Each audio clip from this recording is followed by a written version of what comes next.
nesse processo, me uni com mais 5 malucos e fomos para os Estados Unidos trazer uma ONG que chamava Spirituality for Kids, Espiritualidade para Crianças. Mas, na verdade, era um projeto, e aqui no Brasil chamava Sucesso para Crianças. Por quê? Porque espiritualidade, infelizmente, é confundido com religião aqui no Brasil. As pessoas têm essa cultura, né? O Brasil é muito espiritual, mas tudo se confunde com religião. Que não tem nada a ver. E a gente precisava entrar na escola pública, então a gente teve que se reposicionar como um programa de ensino de habilidades socioemocionais para crianças em situação de risco. E foi aí que eu conheci a Madonna, a cantora, porque ela era CEO desse projeto internacionalmente naquele tempo. Então ela veio para o Brasil enfim, ela queria fazer um piloto no Rio de Janeiro, a gente estava só em São Paulo. E aí quem foi escolhido para ir para o Rio de Janeiro? Eu.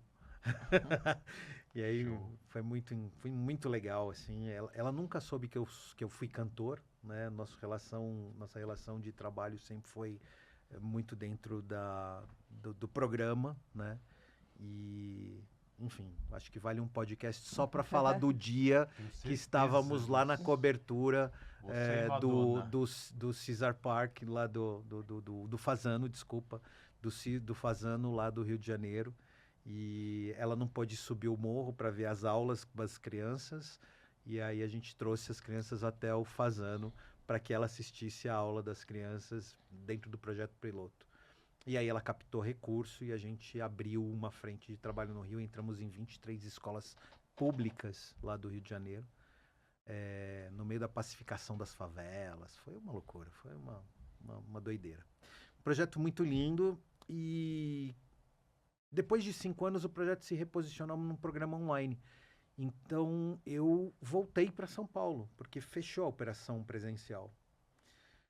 E eu voltei, mas já a produtora só não fazia mais sentido. O bichinho do desenvolvimento humano, de ver o potencial humano florescer na minha frente, desenvolver educadores, desenvolver crianças, desenvolver líderes comunitários, isso estava já completamente intrínseco em mim. E aí eu falei, putz, o que eu faço? E aí foi quando eu acabei sendo convidado por alguns dos executivos que eram conselheiros da ONG, né, para dar palestra sobre desenvolvimento socioemocional no mundo corporativo. E eu falava, gente, eu estou muito tempo longe do mundo corporativo, vou fazer palestra para executivo, não tem cabimento. Falava com crianças expostas a risco, crianças que reagiam com violência, crianças que reagiam com falta de ética, crianças que estavam não interessadas em crescimento. E eles falavam assim, vem dar uma olhada nos meus executivos para você ver. E aí, assim, ser humano é ser humano, né? Mera Na Paulista, no Leblon, em São Paulo, no Rio, na faixa de Gaza, é tudo igual, né? No mundo corporativo fora dele. E aí foi isso. Eu peguei o bichinho do desenvolvimento humano. Em pouco tempo os executivos queriam aconselhamento.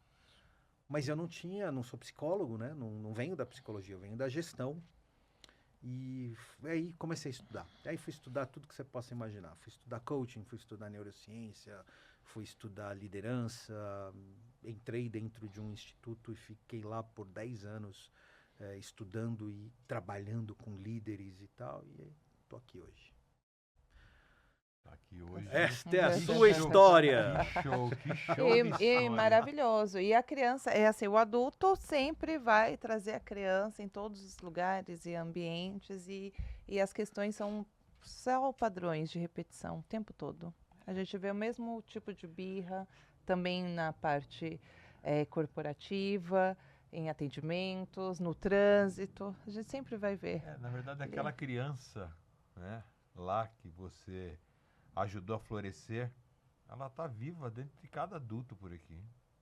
Todo aquele sofrimento, né, que eu acredito que ali você amenizou bastante dentro do projeto, para essa criança não sofrer hoje aqui como adulto, porque isso deve fazer o quê? Já uns 10 anos esse processo ou não? Mas das Mais, crianças, é. foi em 2007 até 2012, tá então. com 13 É anos, 13 que anos. acabou. Então, percebe? Essas crianças, na verdade, elas não ganharam só lá, né? Estão ganhando aqui também. Né? Porque hoje o que mais reverbera na vida das pessoas é exatamente essa criança interior. As faltas dessa criança, os traumas, sabe, os abusos que essa criança sofreu nessa época que você ajudou essas crianças lá. Sabe? Tem um monte. Você fala, quando a gente fala de liderança, quando a gente fala de trabalhador, sabe? São essas as dores que pegam. Percebe? Eu estava falando para você um pouco da minha timidez lá fora, né? Nos meus 47 anos de timidez. Você vai ver um monte de gente trabalhando por aí, um monte de líder que não consegue se comunicar. Porque necessita da aceitação. Aquele líder que, né, em vez dele liderar e mandar a pessoa fazer isso ou aquilo, né, ele vai e faz. Porque vai que eles param de gostar de mim. Vai que eles não me aceitam. Eu preciso ser validado. Então deixa eu mostrar como é que faz. E não é líder, na verdade. Ele está numa posição que jogaram ele ali e ele está fazendo o possível para poder, né, cumprir aquilo. E como ele tem que ter uma entrega, né, ele acaba fazendo em vez de, né, aquele negócio, determinar quem que vai fazer realmente, liderar, né, entregar para as pessoas aquilo que elas necessitam para elas poderem realizar e não para ele realizar. Isso que é? É aquela criança que está correndo, necessitando de aprovação, de validação. Pai, mãe, pelo amor de Deus, olha para mim. É isso aí. É isso aí. E o quanto isso é contundente hoje. E eu gosto dessa forma de visualizar, né, o quanto esses impulsos, né, que a gente chama de criança carinhosamente, esses impulsos, eles norteiam as nossas vidas e as nossas escolhas nesse mundo adulto, né? E em todos os contextos, né? Então, assim, e é tão inconsciente, né? Tipo, foi nessa conversa aqui com vocês hoje, no comecinho, que você falou, poxa, como é que foi o Alex criança? Eu falei assim, mas peraí, que tem...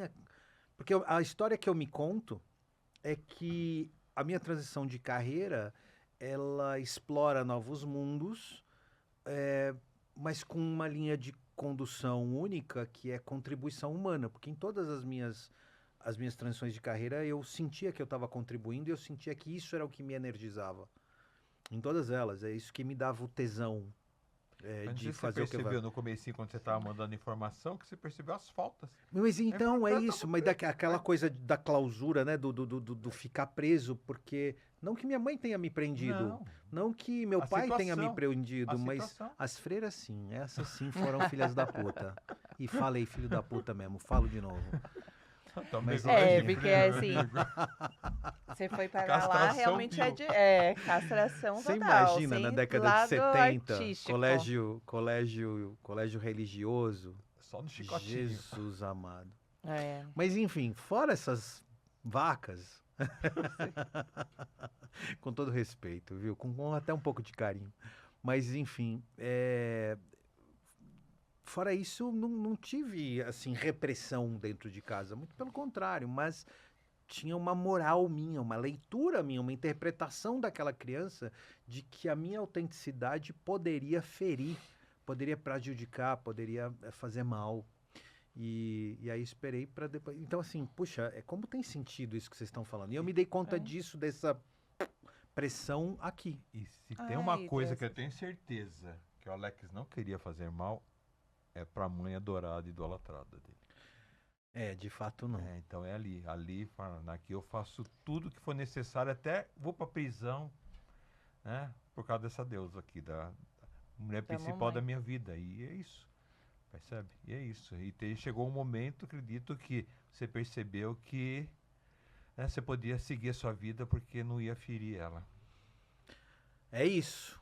Simples assim. Não estava contando com essa fala, né? Porra, mas é uma fazendo... pessoa especial. Mas voltando à Ela liderança. é uma linda. Tá com 94 hoje. Ah, que linda. Meu pai tá com 89, imagina.